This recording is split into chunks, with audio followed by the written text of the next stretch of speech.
Gold Squad TV. Game over. Philadelphia defeats Boston in the preseason opener. Result really doesn't matter. Peyton Pritchard, man. Peyton Pritchard. Peyton Pritchard. Peyton Pritchard. Because all I really cared about were the rookies for this game. Peyton Pritchard had 16 points.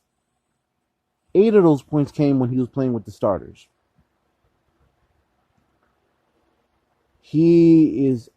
Everything is advertised.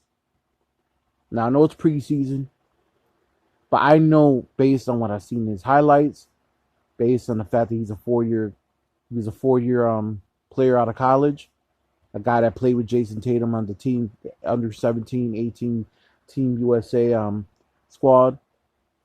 A guy that Dame Lillard was very high on, that knew he used to work out with, IT as well. That kid is tough.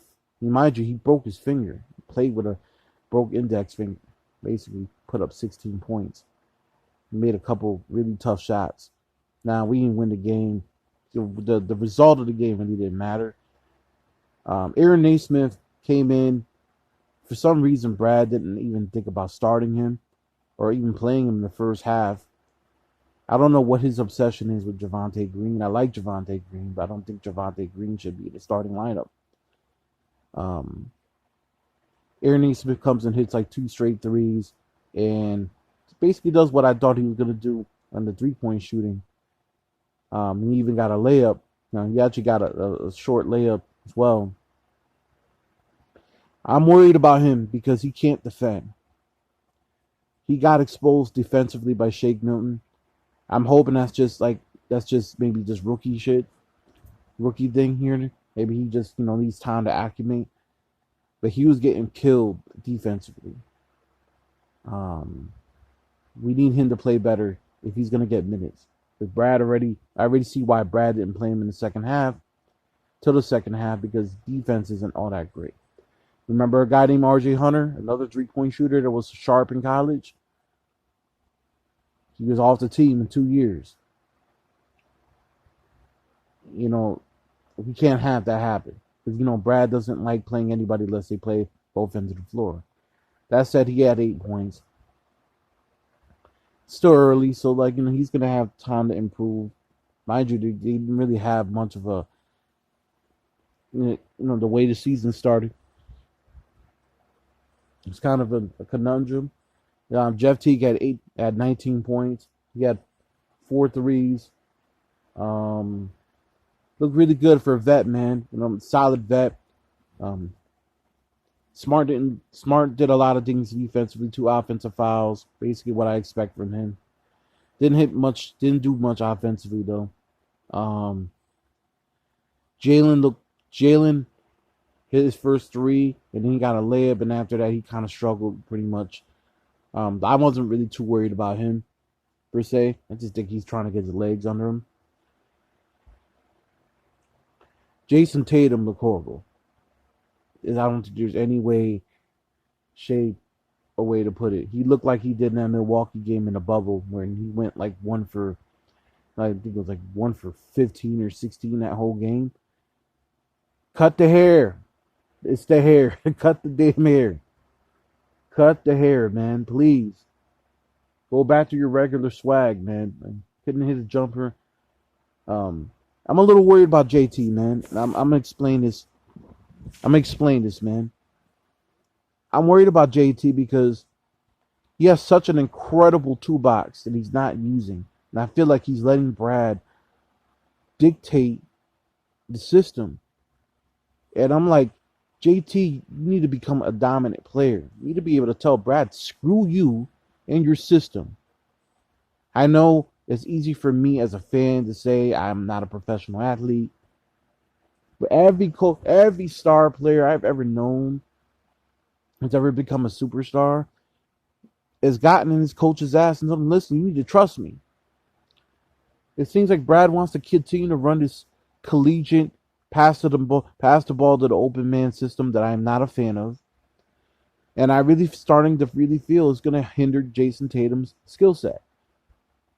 Jason Tatum is not Klay Thompson. You can't have Jason. Also can't have these lanes being clogged where Jason has to take difficult shots. You know, I feel like when he works out, these trainers, he works on a lot of this. He sharpens on a lot of things, but he doesn't work on the things he needs to work on. He needs to learn how to be more aggressive consistently. That's what we need. You're getting paid $195 now, $195 million for about 5.5 years. You need to start learning to be more aggressive. You know, his predecessors, Michael, Kobe, basically his predecessors, the guys that he got his game from, were killers. They would go to the rim at will. I don't see that from Jason. I see Jason sometimes running into double or triple teams and trying to dribble his way out of situations, or trying to take a tough, difficult shot, trying to draw fouls, and he complains too much. We need Jason to be an aggressive killer. I know it's preseason, but I've seen way too much of that Jason last year. I don't want to see that Jason. I want to see JT, that killer. Just like I want to see that killer JB. I think JB's going to be fine. He's usually the most consistent player in our squad. So JT needs to really fix that. Or he needs to go to Brad and tell him where to stick it. Because I'm not liking this system. And I feel like it's really starting to hinder him. And it's starting to hinder JB to an extent. You know, I still seen a lot of the same things that I seen last year in the playoffs where, you know, I see a guy like JB who's incredibly talented and has all these skill sets and the moves, and yet Brad has him out there sitting on the wing. Why? Get him touches, get him involved. Yeah, he missed a lot of shots today. But run plays for him. Run individual plays for specific players. Don't just run and trust your system and don't make adjustments to it, because these teams are smart. You're just gonna bombs away all the time to shoot threes, and you're gonna hope and pray that system. That's too analytically correct. When I say that, it's analytically incorrect. Because it's threes and layups, but when players have skill sets that are special talents, you don't cater to analytics too much. You got to be able to let Jason Tatum break somebody down one-on-one. You got to let JB break somebody down one-on-one. I hear all these people always get mad and talking about, ISO ball. All the stars play ISO ball. It's just a matter of how you play ISO ball. So like James Harden plays too much ISO ball. So you can see where that would be a conflict of interest. He can get his own buckets, but it's not good for the team. But it's all in how you sprinkle the ISO ball. You're not looking at ISO ball all the time.